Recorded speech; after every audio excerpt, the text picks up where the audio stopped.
4 अप्रैल 1979 को जुल्फिकार अली भुट्टो को रात 2 बजे रावलपिंडी की सेंट्रल जेल में फांसी पर लटका दिया गया।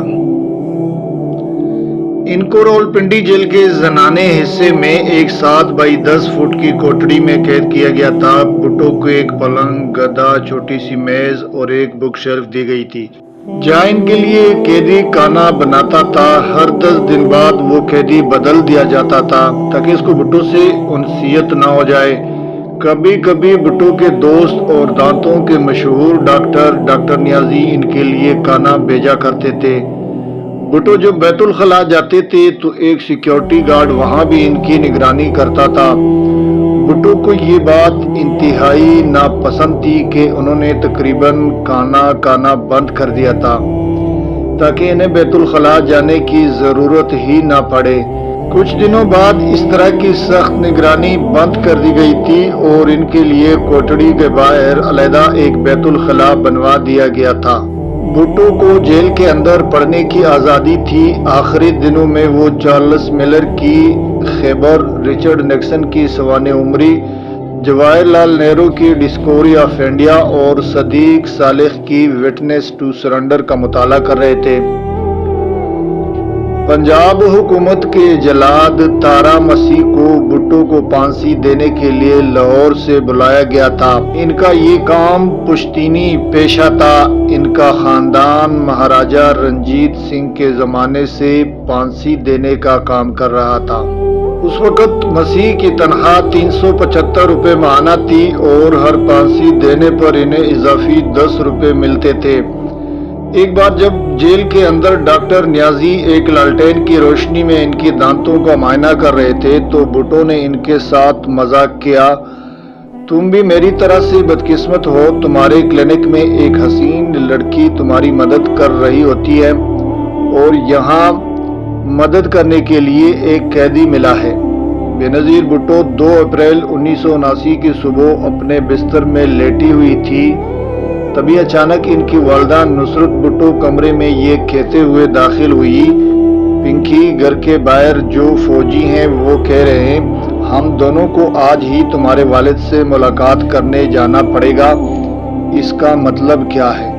बेनज़ीर अपनी सवाने उमरी डॉटर ऑफ द ईस्ट में लिखती है, मुझे मालूम था कि इसका मतलब क्या है, मेरी वालिदा को भी यही मालूम था, लेकिन हम दोनों इसको कबूल नहीं कर पा रहे थे। इसका एक ही मतलब था कि ज़िया-उल-हक मेरे वालिद का कत्ल करने को तैयार थे। नुसरत और बेनज़ीर भुट्टो को एक शेवरलेट कार में रावलपिंडी जेल लाया गया। तलाशी के बाद इन्हें भुट्टो के सामने ले जाया गया। इनके दरमियान 5 फुट की दूरी रखी गई थी।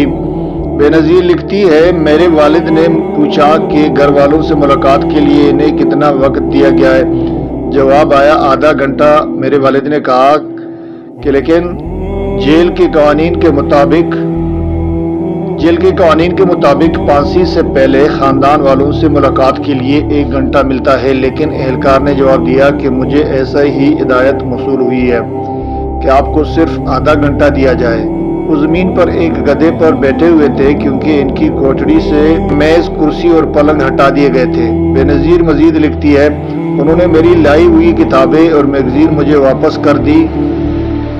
मेरे वालिद ने मुझसे कहा था कि मैं नहीं चाहता कि मेरे मरने के बाद वो लोग इन्हें हाथ लगाए। उन्होंने मुझे इनके वकील के दिए हुए कुछ सगार भी वापस किए। वो कह रहे थे कि शाम के लिए मैंने एक सिगार बचा कर रखा है। उन्होंने शालमियार कोलून एक शीशी भी अपने पास रखी थी। वो मुझे अपनी शादी की अंगूठी दे रहे थे, लेकिन मेरी वालिदा ने इन्हें रोक दिया। इस पर उन्होंने कहा, अभी तो मैं इससे पहन लेता हूँ, लेकिन बाद में इसे बेनज़ीर को दे दिया जाए। थोड़ी देर बाद जेलर ने आकर कहा कि मुलाकात का वक्त ख़त्म हो गया। बेनज़ीर ने कहा कि कोठड़ी को खोलिए, मैं अपने वालिद को गले लगाना चाहती हूँ, लेकिन जेलर ने इसकी इजाज़त नहीं दी। बेनज़ीर मजीद लिखती है, मैंने कहा प्लीज़, मेरे वालिद पाकिस्तान के मुंतखब वज़ीर-ए-आज़म हैं और मैं इनकी बेटी हूँ। ये मेरी आखिरी मुलाकात है और मुझे इनको गले लगाने का हक है, लेकिन जेलर ने साफ इनकार कर दिया। मैंने कहा, गुड बाय पापा। मेरी वालिद ने सलाखों के दरमियान हाथ बढ़ाकर मेरे वालिद के हाथ को छुआ। دونوں تیزی سے باہر کی جانب نکلے. میں پیچھے مڑ کر دیکھنا چاہتی تھی لیکن میری ہمت جواب دے گئی. جیل سپرنٹینڈنٹ یار محمد نے انہیں کالا وارنٹ پڑھ کر سنایا جس سے میرے والد نے چپ چاپ سنا.